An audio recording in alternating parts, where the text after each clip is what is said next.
جو جہالت کی سب سے خطرناک قسم ہے نا، کہ آپ اپنے علم پر عمل نہ کریں، یہ سب سے بڑی جہالت ہے۔ آپ دوسروں کو چھوڑ دیں، خود کے بارے میں سوچیں۔ ہم ایسے لوگوں کو جانتے ہیں جنہوں نے ختم کیے تمام علوم، پی ایچ ڈی اسکالرز ہیں، ڈاکٹر ہیں، لیکن جب بات عمل کی آتی ہے تو عمل نہیں ہوتا۔ جتنا ان کے پاس علم ہے ان کا عمل اتنا ہی ان سے دور ہے۔ اور یہ سب ہمیں کیسے پتہ لگتا ہے؟ ان کی باتوں سے، اپنے اعمال سے لوگوں کو بتاتے ہیں، پتہ لگتا ہے کہ یہ اپنے علم پر عمل نہیں کر رہے۔ محبت فی اللہ۔ اب ہوتا ہے کہ اللہ تعالیٰ علماء السوء کی کتنی مذمت فرماتے ہیں۔ وہ علماء جن کے پاس علم ہی علم ہے لیکن عمل بالکل بھی نہیں ہے، خاص کر ان باتوں کی جن کی وہ خود تبلیغ کرتے ہیں۔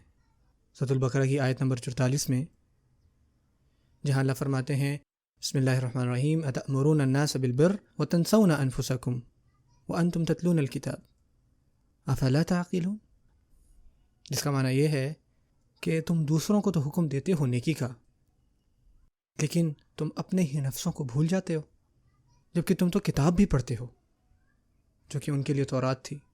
تو کیا تم نہیں سوچتے اس بارے میں؟ سبحان اللہ۔ جو کرپٹ علماء ہوتے ہیں، یہ آیت ان کے لیے ایک وارننگ ہے، اہل کتاب کے لیے، خاص کر ان لوگوں کے لیے جن کو اللہ نے علم عطا کیا ہے۔ اس وقت کے یہ یہودی تھے جن پر اللہ تعالیٰ نے تورات نازل فرمائی، لیکن ان کا عمل ایسے ہی تھا جیسے گدھے کا ہوتا ہے جس پر صرف کتابوں کا بوجھ ہوتا ہے۔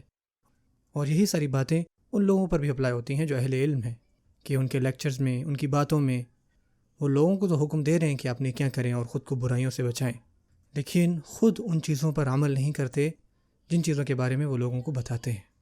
تو اللہ تعالیٰ اس بارے میں کیا فرماتے ہیں؟ افلا تعقلون، کیا تم نہیں سوچتے؟ اپنی عقل استعمال کریں۔ یہ بھی جہالت کی قسم ہے۔ جب ہم دین تو پڑھتے ہیں، بہت سارے حلقات پر جاتے ہیں، ایک حلقہ صبح لے رہے ہیں، ایک لیکچر دوپہر کے ٹائم ہے، ایک لیکچر رات کے وقت لے رہے ہیں، ہر وقت ہم دینی علم لے رہے ہیں، لیکن کیا ہم اس تمام علم کو اپنے عمل میں بھی لا رہے ہیں؟